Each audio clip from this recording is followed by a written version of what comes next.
Good afternoon, good evening. Welcome to another edition of Value First AI Daily, your collaborative intelligence report. It is Wednesday, August 5th, 2026. Good evening, Nico. You're muted, so then you can tell me. It's like one a day. Doing good. Why hasn't AI solved for that yet? Like just when enough talking and passion is involved, just go ahead and unmute. Right? Like clearly wants to say something. Yeah, you would think, like, especially with like mics and sound carrying and whatnot, like, oh, it's direct enough, loud enough. Clearly he's actually talking, but just mistakenly left me on mute. Yeah, Google does that sometimes with Google Meet. It's like, sounds like you might be wanting to talk right now. Do you want to unmute? You want to come off mute? Yeah. Right. Oh, yes, one day. But we're gonna dive right in today because you had something you want to share, and we were having a great conversation beforehand. So let's dig in and we'll chat about it.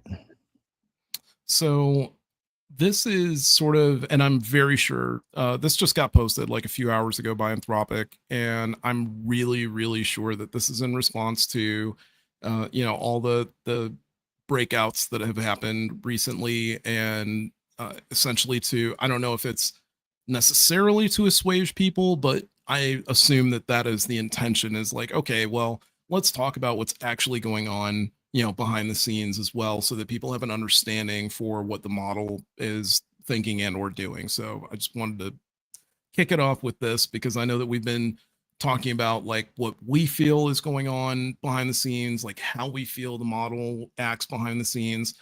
And I've got to be honest with you, I really do, despite what, and I have not watched this video, I'm just going to say it, despite whatever may come out of this video, I still feel that we are at a point where, at least maybe not with the models that we are using on the end user side, maybe, but I definitely feel that like internally, and I've seen a little bit of tude coming from Opus 5, that it's at that point where like it's like a person, and we're in psychology land now, where one person's opinion is kind of just an opinion of what's going on, and it's not necessarily like embedded factual of what's going on. But I'll let the video speak for itself.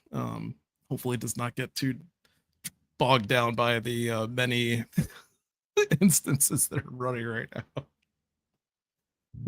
When you send a message to an AI, there's a moment where it appears to be thinking, but what's actually happening? Is it reading the entire internet? Is it copying answers from a database? Is it just a fancier search engine? I'm Jane, and I work on user experience here at Anthropic, the company that makes Claude. Here's what's actually going on. AI models like Claude work by prediction. When you send a message, the model reads that message and draws on everything it learned during training to write back a response a little bit at a time. You'll see it appear word by word, and each one is chosen based on everything that came before it. Here's what surprises most people. The model writes one word at a time, but it doesn't think one word at a time. We'll come back to that in a moment. You've likely seen something like this before. When your phone's keyboard suggests Ben after you type, "How have you?" That's prediction too. The keyboard has learned which words tend to follow which. But there's a key distinction here. Your simple predictive keyboard is only looking at the last 2 or 3 words. It has no idea what you're trying to say or where the sentence is going. An AI model goes much further than this. It's been trained on an enormous amount of text and other kinds of information. This is known as training data. And when an AI model predicts, it isn't just looking at the last 2 or 3 words the way your keyboard does. What it's actually doing turns out to be much deeper, and we'll see exactly how in a moment. Long before you ever talked to it, the model went through billions of rounds of the same exercise. See some text, guess the next word, see how close it got, adjust slightly, go again. Later, in a second stage called fine-tuning, the model's full answers are rated. sometimes by people, sometimes against a written set of guidelines. And the model is nudged toward answers that are more useful and less likely to mislead or cause harm. Both processes contribute to a model's generative capabilities. All of that takes place up to a certain date called the training cutoff, after which the model doesn't reliably know about facts or information without leaning on other tools such as internet search. While the model can search the internet to access information beyond the cutoff if the tool has search available, you can't assume the model has done a web search to craft its response. To be sure, you can ask it to, and when it does, it will typically share sources that you can review to confirm the output's accuracy. Now back to how the model thinks. Predict the next word sounds almost mechanical, like the model is just reacting one word, then the next, then the next. But to predict the next word well, you can't just look at the last few words. You have to work out where the sentence is going, what the paragraph is arguing, what a good answer would actually be. The model takes into account everything that came before: your uploaded documents, memory, system prompt, your prompts, your conversation history, before outputting the next word or even syllable. And then that whole process repeats for the next one, and so on, until the response is done. So why should you care about any of this? Because when you understand that an AI model is a prediction system, you are able to work with it and interpret its outputs much better. The fact that it can write you something that's never existed before makes sense once you remember it's generating, not just pulling answers from somewhere. The fact that it sometimes states something false with total confidence, same reason. It's producing what a good answer would look like, and usually that lines up with reality. Occasionally it doesn't, which is why your judgment still matters. Knowing all that, a few habits that can get you better results. 1, give it context to work with. Tell it who you are, what you're working on, and what a good result looks like. All of that becomes part of the pattern.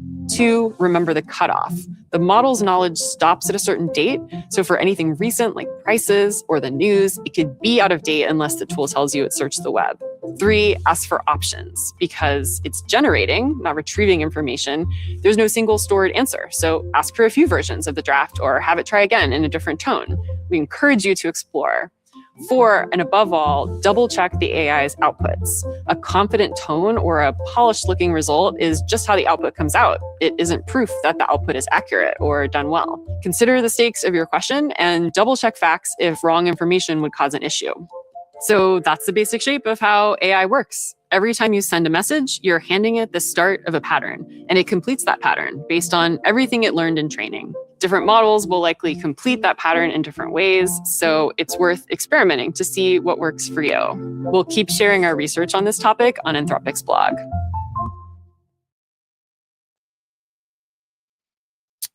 So yeah, definitely. I mean, doesn't necessarily answer the question of like, okay, what goes on behind the scenes with Claude, and like what goes on with when that process is happening. I mean, like really a much weaker answer that I was expecting, because trying to at this point boil this stuff back down to, like, unless I'm mistaken, and I'm glad it's the two of us, so you let me know if you took it the same way.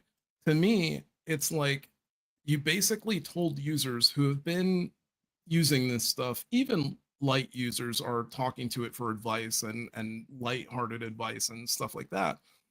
I know. I mean, look, the guy that was fixing my AC here like a couple weeks back was telling me like, oh yeah, no, I'm on Grok and asking it questions and taking pictures and sending it, in order to get like backup on problems that I think I'm working on. And it's like, okay, so definitely, if a AC guy with his own shop in Ohio is using AI to help him work on stuff, we have reached average user status, right? Okay. So your average user is using this thing. I don't really know that more than 50%, but I wager like more than 50% of people don't see it as like Siri or Ask Google or something like that. I think they really do see it as, hey, this is my go-to. And even if it's not like my go-to person or whatever, like, AI journal or whatever it is, it's still like, hey, this is my go-to.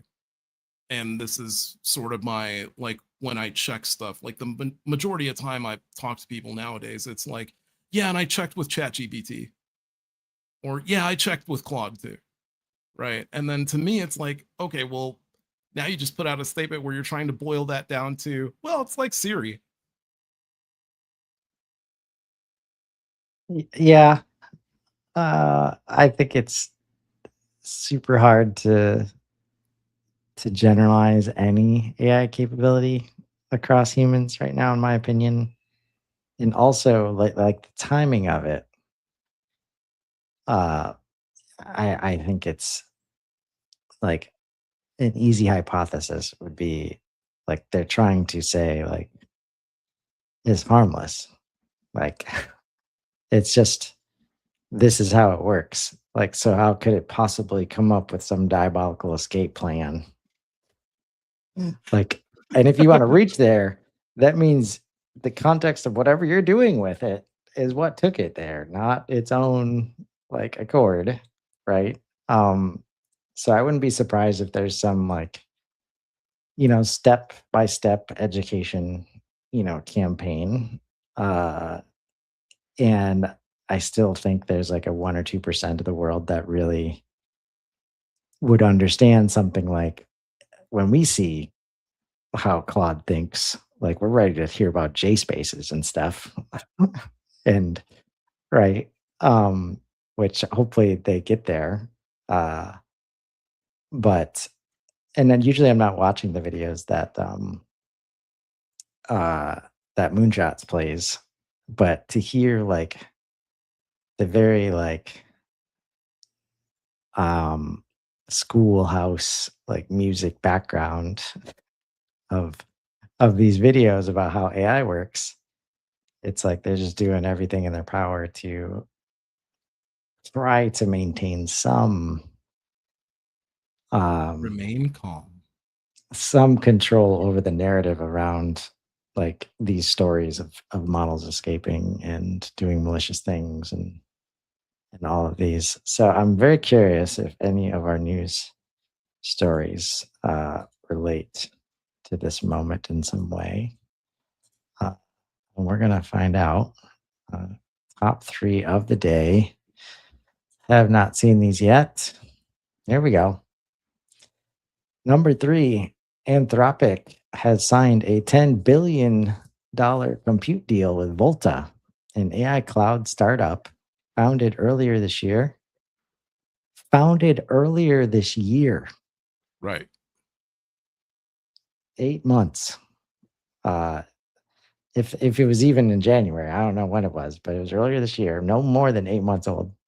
Um, the agreement runs 6 years, and 6 years.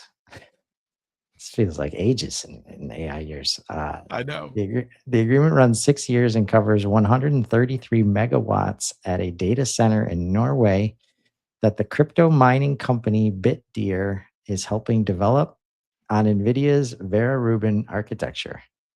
The startup sits inside NVIDIA's Cloud Partner Program. For the buyer, it is one more supplier alongside recent agreements with SpaceX and Amazon.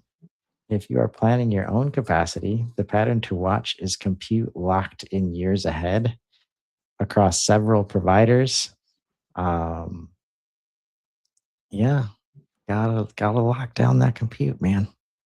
Yeah, I mean, like it makes sense. It's actually, so for Volta, um, it's interesting because their their big deal is like, you know, power provision, like battery power provision. So like I don't know, like so many companies are pivoting this year, right? And going from obviously sort of like what they were doing to now some more AI competitive advantage aspect of what it was that they were doing. But I can imagine like there's no tomorrow. What are you going to need like on these data centers in space as they orbit? And oh no, they're all of a sudden not aligned to the sun and like not getting energy.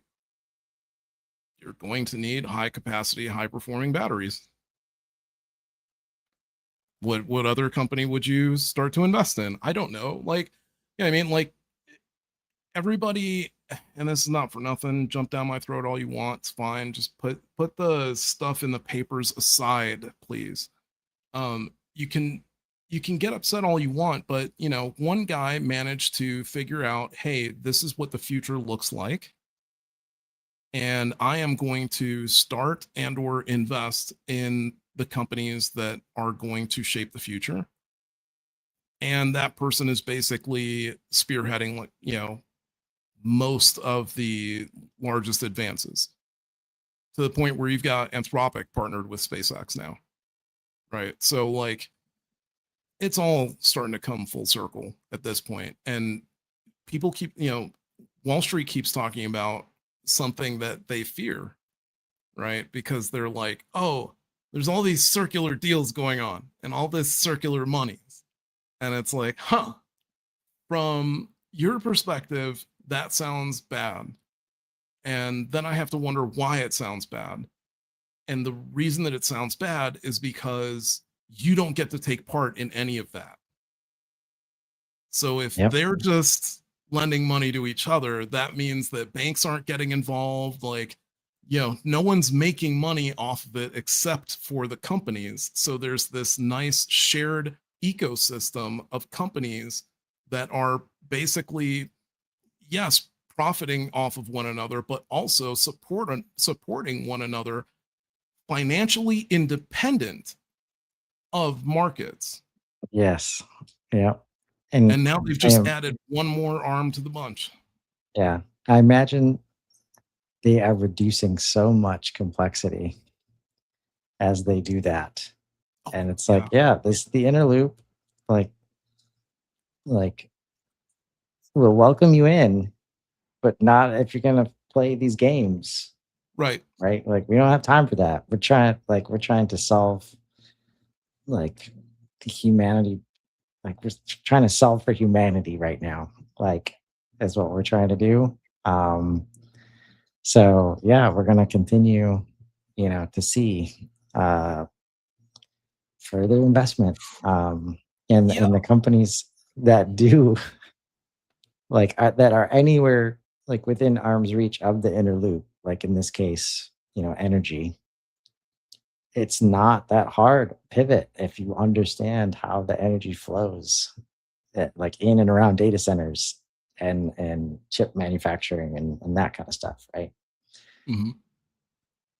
Number two, a federal appeals court ruled that the person using an AI agent, not the company that built it, is the one accessing the site.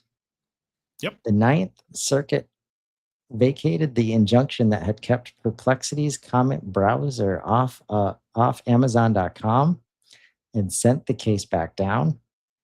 Amazon's Computer Fraud and Abuse Act claim was unlikely to succeed because the agent was a tool the user operated, and its California claim failed the same way.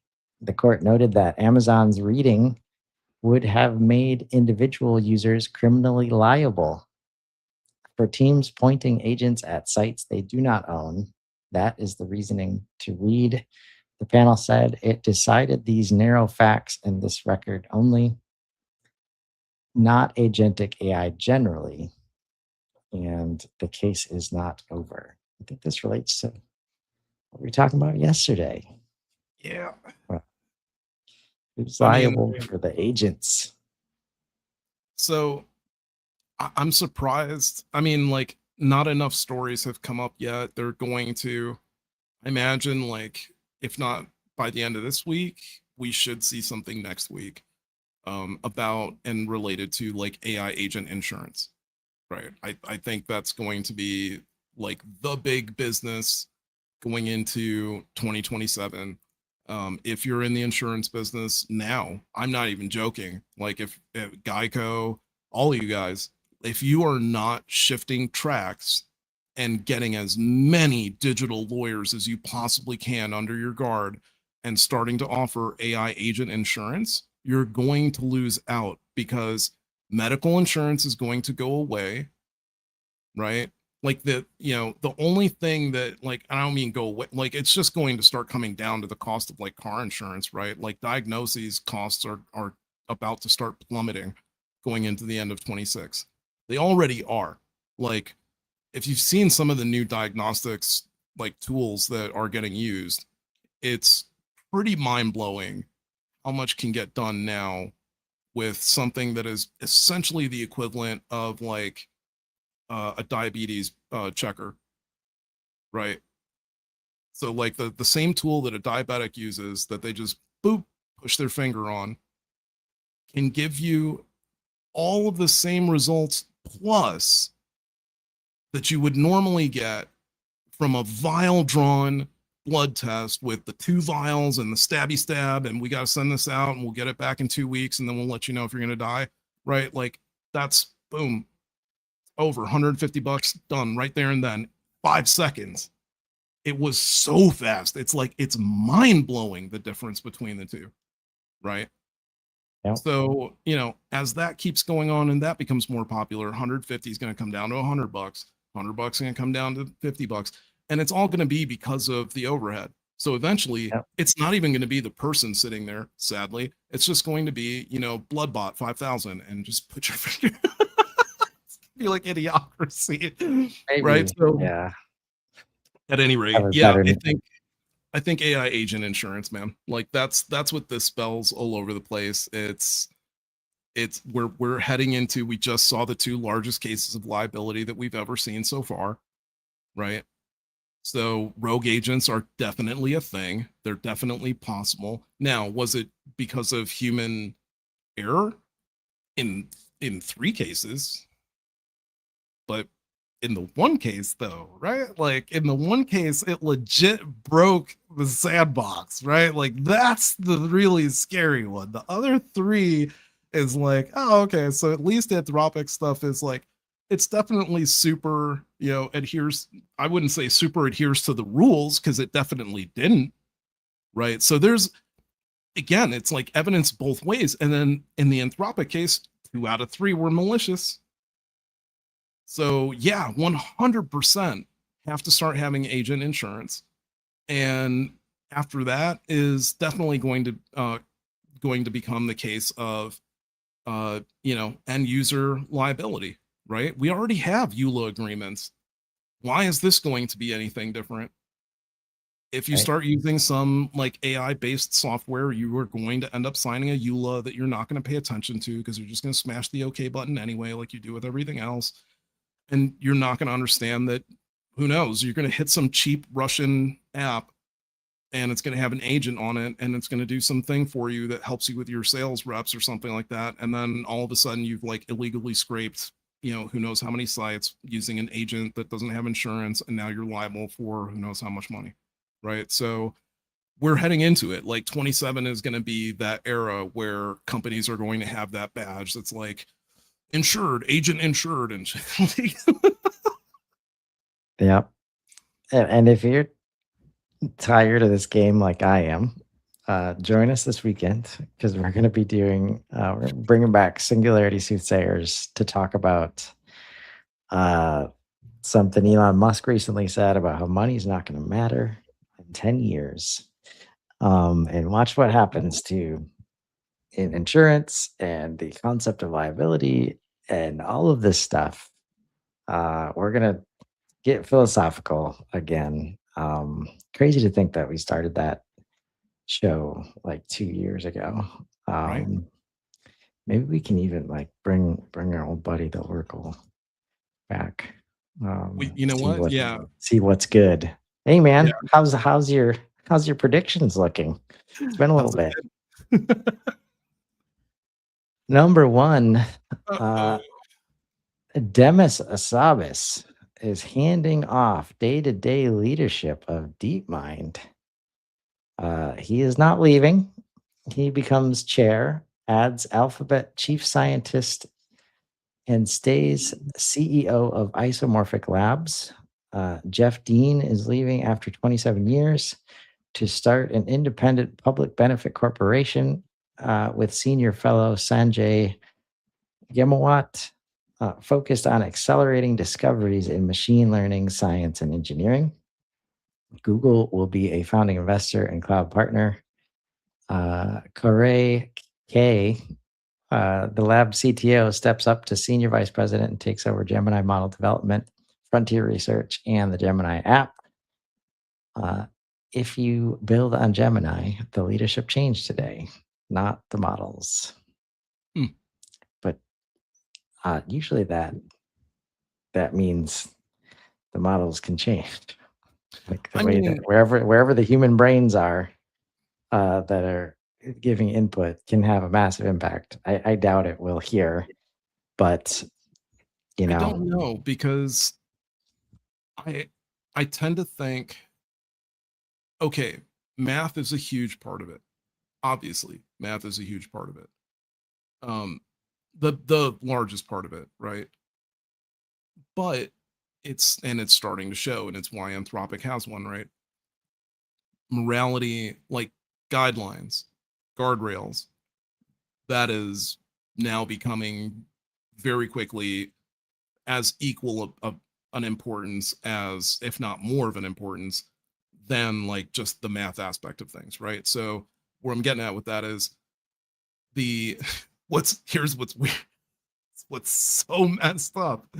We're only 4 years in, and it's like, I think the need, not that there isn't, because there's still the job apps out there, but I think that the need for the like computer scientists and stuff like that, for like the high end there, even though it's like still pretty high, I think there's actually now a growing need for people who understand more about like the philosophy, like just human philosophy in general, human behavior, who are deep into like anthropology and societal effects on, people based on new, new modalities. Like this is a completely different way of interacting that hasn't even been seen by like a third of the world yet, right?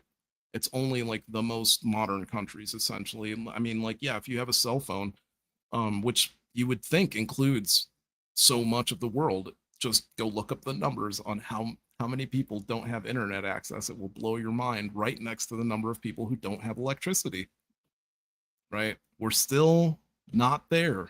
So you'd still have to onboard people just to the idea of like, I mean, getting somebody from zero to computer, man, like, we talk about like, hey, what happens if you like travel back in time with a cell phone? And it's like, yeah, you get called a witch and they're probably going to burn you immediately. Like they're not going to waste any time on that one, right? It's like, whoa, where did you come from with this scary stuff? So long term, are you losing anything? Maybe not. But what I see is you're losing a point of view. You're losing the way that somebody thought about solving a problem.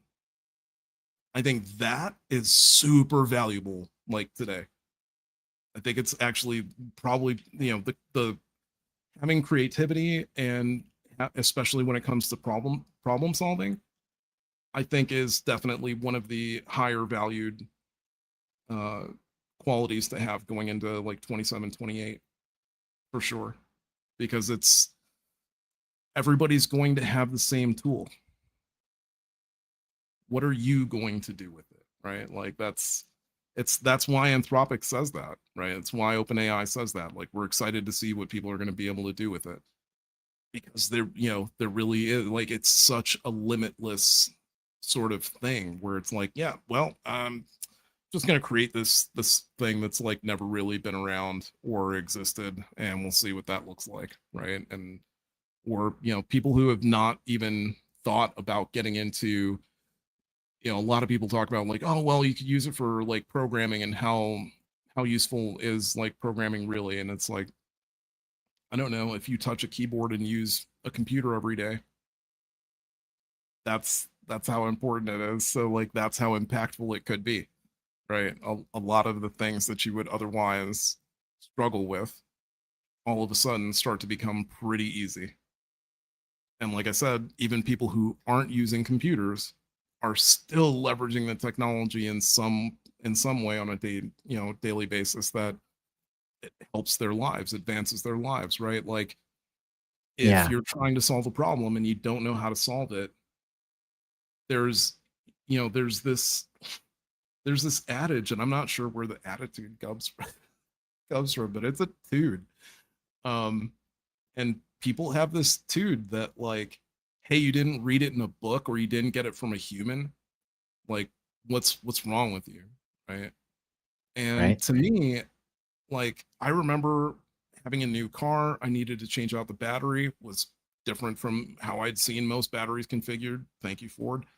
And didn't offhand have the knowledge on how to do this one. Boom, go to YouTube, watch somebody tell me how to do it. If it had been today, I would just ask GPT with voice mode or like whatever video mode, show GPT what I'm working on, and then just put it down and have them walk me through the steps. Yeah. What is the difference exactly? Like you're still learning by guide because you didn't get it directly from a human, right? Like there are Yep. more and more of these schools popping up, man. These AI based schools that, they don't really have teachers, they have guides, and the kids don't spend nearly as much time necessarily doing lessons. They only spend like 4 to 5 hours a day doing lessons because the lessons are completely tailored to how they learn. So they actually accelerate very quickly because of it. Yeah.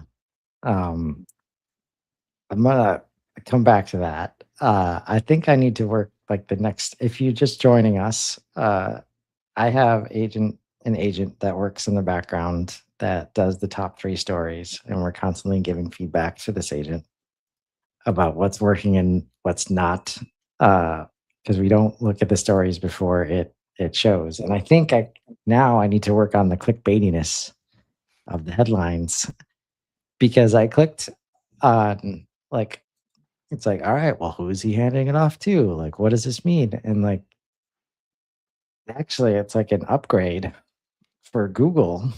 It sounds like where like the chief scientist piece of Alphabet, Mm-hmm. like so that um like advising across like models and research like outside of DeepMind, right? Yeah.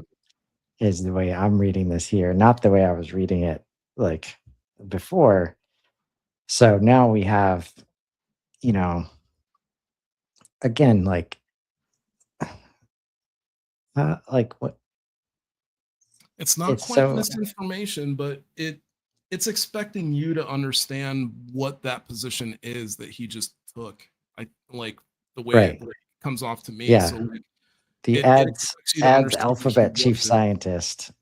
I didn't really like Okay, it's like, yeah.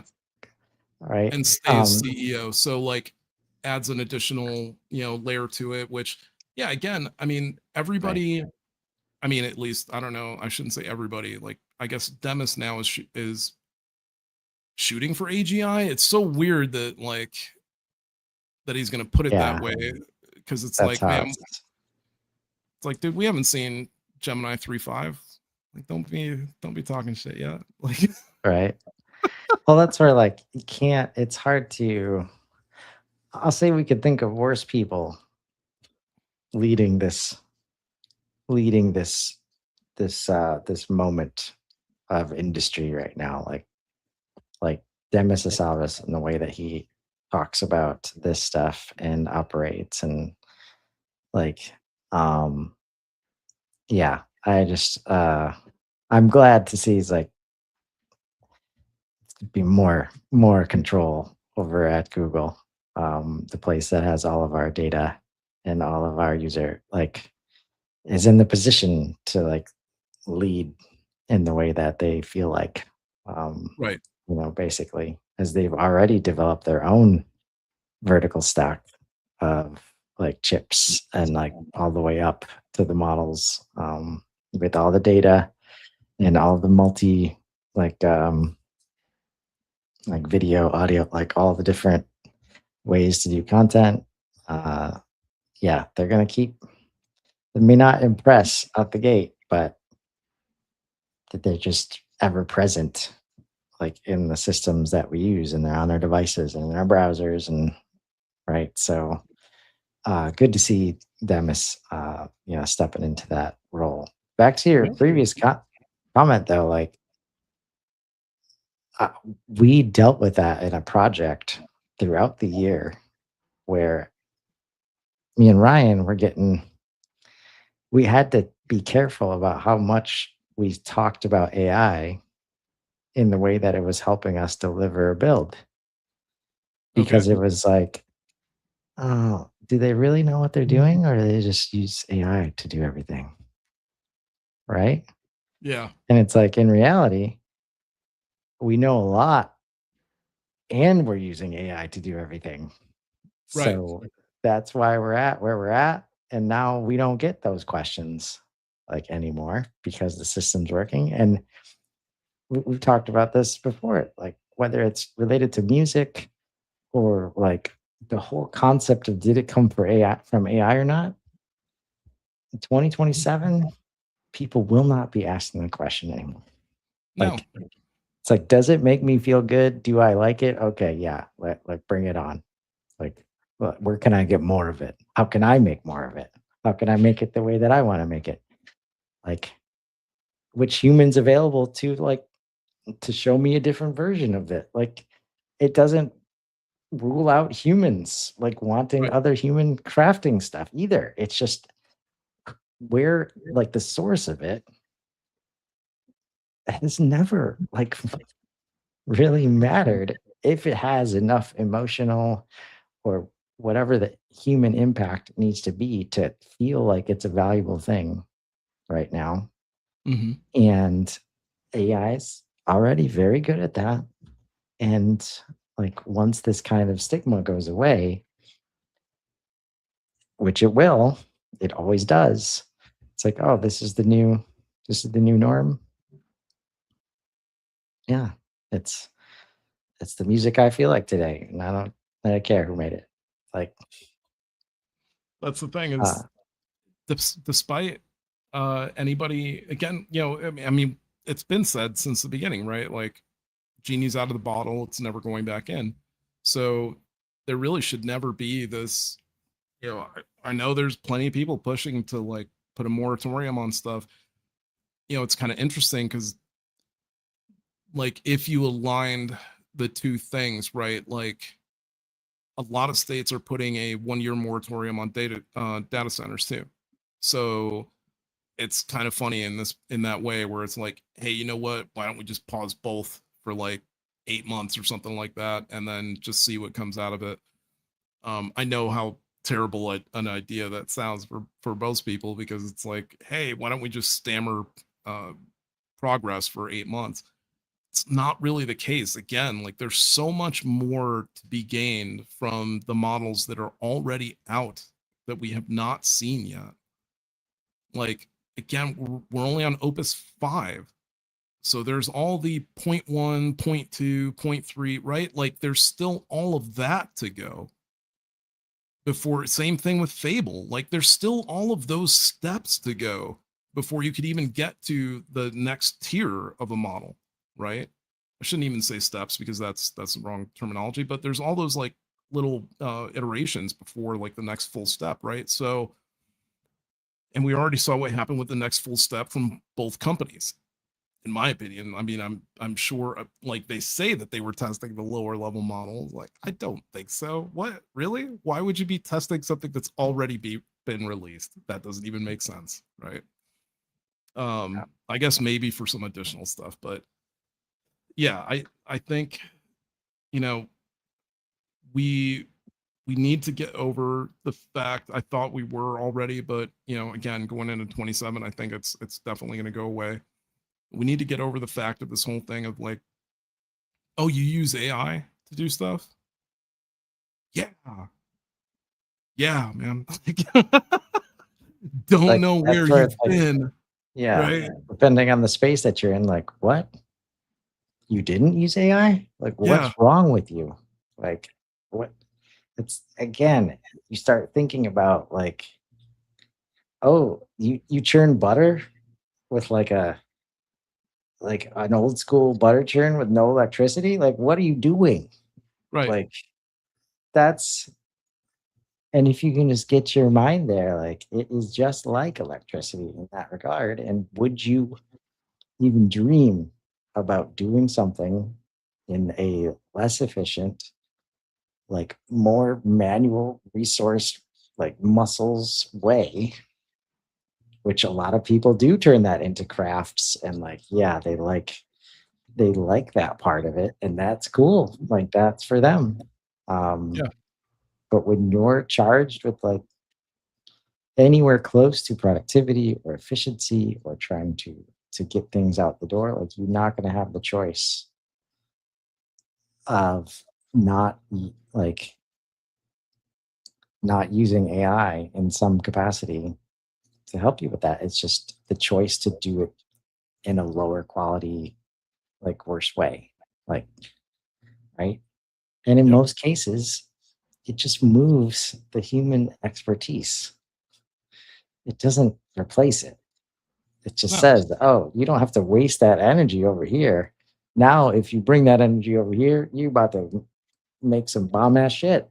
Like every time, like everything's gonna hit because you're focused where you're needed, not where you're doing data entry and documentation that you're never good at and scoring systems and just all of the bullshit. Like, Yep. man, put all that energy into creativity. Got a couple minutes here.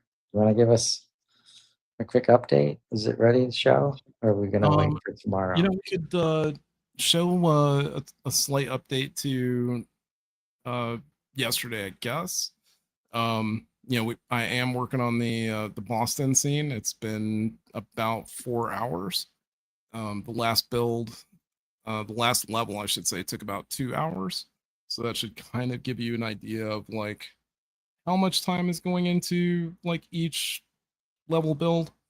Um, the first ones were super, super quick, just to like test things out and see what things were like. So Sandbox was really bad, basically. Um, Lower Manhattan was not that big a deal. Some pretty decent downtown towers. Um, we looked at Brooklyn yesterday, which is pretty badass, and then Upper Manhattan yesterday was like seriously sparse. So I wanted to see like, okay, what happens when we don't have that, right? So we have like bike racks and again, like textures have not been applied. Boston is going to be the first map with textures applied, so you kind of have to just like in your head what it's looking like here.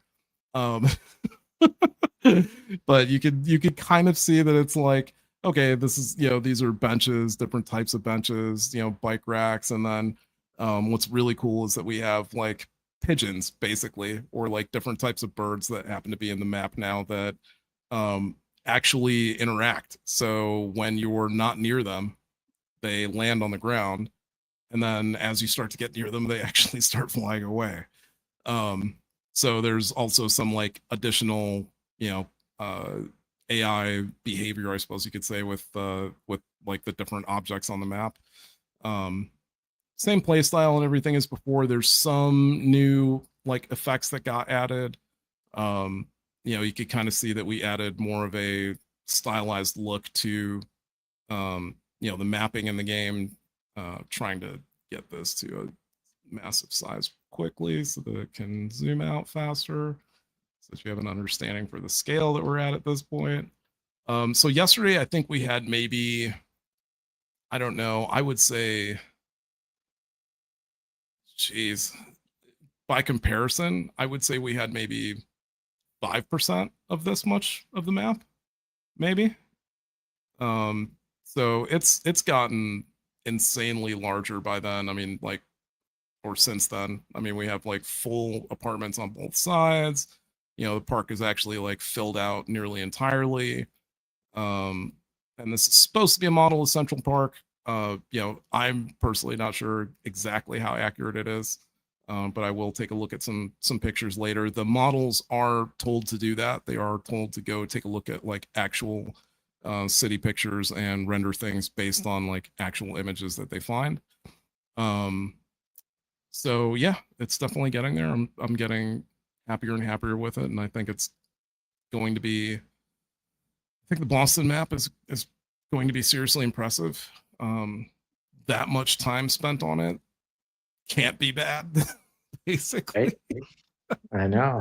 And, Based on what I've seen like today, I could not believe the difference between what Upper Manhattan looked like yesterday versus today. Like it was, I mean, just mind blowing in terms of like, wow, not just the like what got added, but how much of it, how much detail went into it, like how much it really tried to copy some of the things that are there. So really looking forward to the Boston map to see how, since we've all been there. I think it'll be a really great playable map for everybody. Yes, I look forward to it. I'm gonna have to make sure our agents are keeping track of this progress specifically, so that we can show a nice journey when we get there. Oh yeah. So until tomorrow, where we get to continue building, knowledge in product and all this cool stuff thanks to AI. We wish everybody a great rest of your Wednesday. We'll see you next time.